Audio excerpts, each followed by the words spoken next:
نحمدہ و نصلی علی رسولہ الکریم اما بعد فاعوذ باللہ من الشیطان الرجیم بسم اللہ الرحمن الرحیم سبحان اللہ و بحمدہ عدد خلقہ و رضا نفسہ و زنۃ عرشہ و مداد کلماتہ اللہم انفعنا وعلمنا ما ینفعنا وزدنا علما آمین یا الہی آمین۔ السلام علیکم ورحمۃ اللہ وبرکاتہ۔ تو انشاءاللہ ہم اپنی بک کنٹینیو کرتے ہیں۔ آج جو ٹاپک ہے جس پر ہم بات کریں گے کہ وہ کون سے کام ہیں جن سے روزہ مکروہ نہیں ہوتا، یعنی کہ اپنے ہم نے فتوے جاری کیے ہوئے ہیں کہ اس سے روزہ مکروہ ہو جاتا ہے، اس سے روزہ ٹوٹ جاتا ہے۔ تو آج حدیث کی روشنی میں انشاءاللہ ہم جانیں گے کہ کون سے ایسے کام ہیں اگر کر لیے جائیں یا ہو جائیں سرزد تو پھر روزہ جو ہے وہ مکروہ نہیں ہوتا۔ بھول چوک سے کھا پی لینا روزے کو توڑتا ہے نہ مکروہ کرتا ہے، یعنی کہ اگر آپ نے بائی مسٹیک کوئی بھی چیز منہ میں ڈال لی ہے تو پھر اس سے کوئی مسئلہ نہیں کہ یہ نہیں کہ آپ کو پھر پتہ چل گیا، یاد آ گیا تو اب آپ سوچیں کہ روزہ تو ٹوٹ ہی گیا یا روزہ تو مکروہ ہو گیا تو اب میں مزید کھا پی لیتا ہوں۔ تو ایسا نہیں ہے، آپ نے بھول چوک کی تو اس کے بارے میں حدیث پاک ہے کہ حضرت ابو ہریرہ رضی اللہ تعالیٰ عنہ نبی کریم صلی اللہ علیہ وسلم سے روایت کرتے ہیں کہ نبی پاک صلی اللہ علیہ وآلہ وسلم نے فرمایا کہ جب کوئی بھول کر کھا پی لے تو اپنا روزہ پورا کرے کیونکہ اسے اللہ نے کھلایا پلایا ہے۔ یعنی کہ یہاں پر ہمیں پتہ چلا کہ جتنی بھی معمولیاں آپ نے کھا لیا یا پی لیا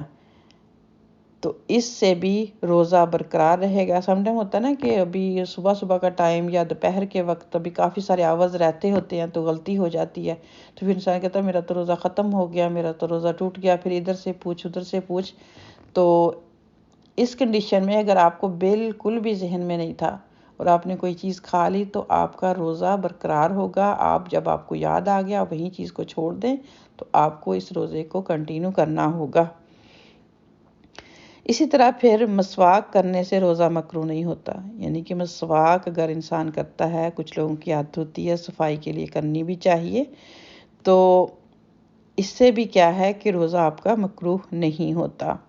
حضرت عامر بن ربیعہ رضی اللہ تعالیٰ عنہ سے روایت ہے کہ میں نے نبی پاک صلی اللہ علیہ وسلم کو روزے کی حالت میں اتنی مرتبہ مسواک کرتے دیکھا کہ گن ہی نہیں سکتا، یعنی کہ آپ صلی اللہ علیہ وسلم کثرت سے مسواک کا استعمال کیا کرتے تھے۔ اسی طرح پھر گرمی کی شدت سے روزہ دار سر میں پانی بہا سکتا ہے، اس سے روزہ مکروہ نہیں ہوتا۔ یعنی کہ اگر آپ دیکھ رہے ہیں کہ بہت زیادہ طبیعت خراب ہو رہی ہے، آپ گرمی فیل کر رہے ہیں، طبیعت میں گھبراہٹ ہے، تو آپ اپنے سر پر پانی ڈال لیں تاکہ آپ کو سکون مل سکے، تو اس سے بھی روزے کو کوئی نقصان نہیں ہوگا۔ حضرت ابوبکر بن عبد الرحمن رحمہ اللہ کہتے ہیں کہ نبی کریم صلی اللہ علیہ وآلہ وسلم کے اصحاب میں سے ایک صحابی نے کہا کہ میں نے نبی کریم صلی اللہ علیہ وسلم کو دیکھا کہ نبی کریم صلی اللہ علیہ وسلم روزے میں گرمی کی وجہ سے سر پر پانی بہا رہے تھے۔ پھر اسی طرح روزے کی حالت میں سر میں تیل لگانے، کنگھی کرنے یا آنکھوں میں سرما لگانے سے روزہ مکروہ نہیں ہوتا۔ ہنڈیا کا ذائقہ چکھنے، تھوک نگلنے اور مکھی کے حلق میں چلے جانے سے روزہ مکروہ نہیں ہوتا۔ روزہ دار گرمی کی شدت میں کپڑا پانی میں تر کر کے بدن پر رکھ سکتا ہے، اس سے بھی روزہ جو ہے وہ مکروہ نہیں ہوتا۔ تو یہ چند چیزیں تھیں جن کی کنفیوزنگ ہوتی ہے ہمارے ذہن میں، تو یہاں پر بتایا گیا کہ ان ساری چیزوں سے روزے میں کوئی فرق نہیں ہوتا۔ حدیث پاک ہے کہ حضرت عبداللہ بن مسعود رضی اللہ تعالیٰ عنہ نے فرمایا کہ جب تم میں سے کوئی روزہ دار ہو تو اسے تیل کنگھی کر لینا چاہیے، یعنی کہ اس سے یہ بھی پتہ چلا کہ اپنی بوسیدہ سی حالت جو ہے وہ بنا کے نہیں پھرنی چاہیے۔ تیل لگائیں، کنگھی کریں، اپنی حالت کو اچھا رکھیں۔ پھر اسی طرح حضرت انس رضی اللہ تعالیٰ عنہ فرماتے ہیں کہ روزہ دار کے لیے ناک میں دوا ڈالنے میں کوئی حرج نہیں، بشرطی کا حلق تک نہ پہنچے۔ نیز روزہ دار سرما لگا سکتا ہے، یعنی کہ سرما ایک ایسی چیز ہے کہ وہ لیکوڈ نہیں ہے۔ کوشش جیسے ہوتا ہے کہ سم ٹائم آئی ڈراپس ہوتے ہیں، کوئی ان کو ضرورت سے جب زیادہ ڈالتے وہ تھوڑا حلق میں فیل ہوتے ہیں، کوشش یہ کرنی چاہیے کہ اس سے پرہیز کی جائے۔ تھوڑی سی وضاحت کروں گی،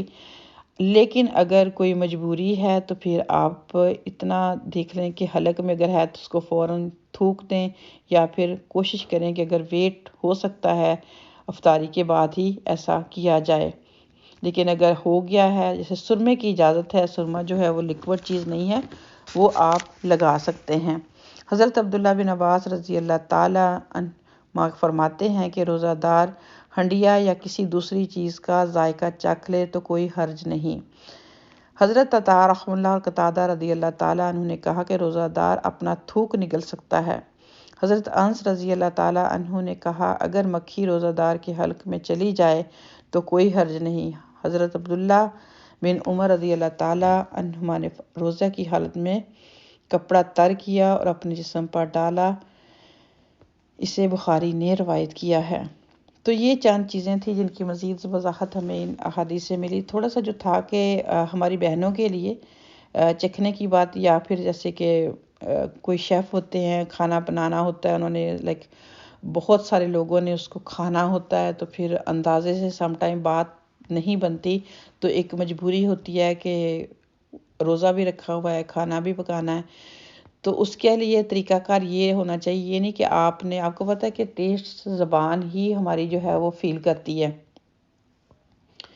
سم ٹائم جیسے کہ شوہر بھی اس طرح کی نیچر کے ہوتے ہیں کہ عورت کے لیے مجبوری ہوتی ہے کہ سم ٹائم اگر کوئی غلطی ہو جائے تو پھر معافی کی گنجائش جو ہے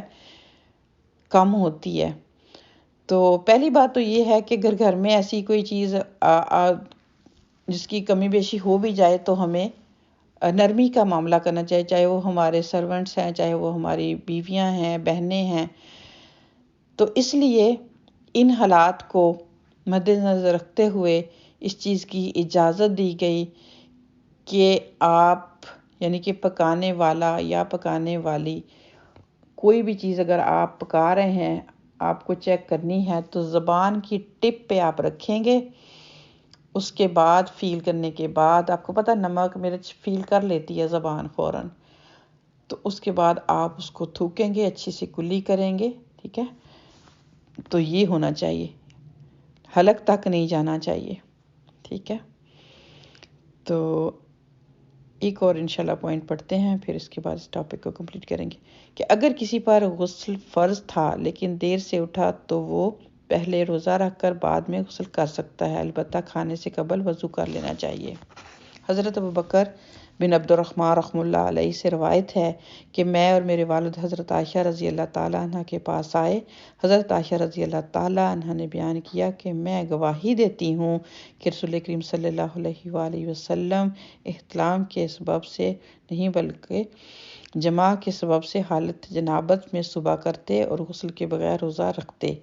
بعد میں نماز فجر سے پہلے غسل فرماتے، پھر ہم دونوں حضرت ام سلمہ رضی اللہ تعالیٰ عنہا کے پاس گئے اور انہوں نے بھی یہی بات کی۔ تو یہاں تھوڑا سا جو ہے وہ پرٹیکولر سا معاملہ ہے جو کہ کبھی کبھار کسی کے اوپر اگر ایسی کنڈیشن ہوئی کہ دو کام ہے، ٹائم تھوڑا ہے، غسل بھی آپ پر واجب ہے اور کھانا بھی کھانا ہے، 15 منٹ ہے یا 20 منٹ ہے، تو اس کے لیے اتنی رخصت دی گئی کہ آپ وضو کریں، کھانا کھا لیں،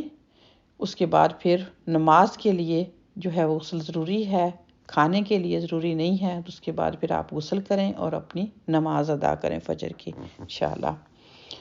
تو انہی چند باتوں کے ساتھ آج کی بات کو کمپلیٹ کروں گی۔ اپنا بہت خیال رکھیے گا۔ السلام علیکم ورحمۃ اللہ وبرکاتہ۔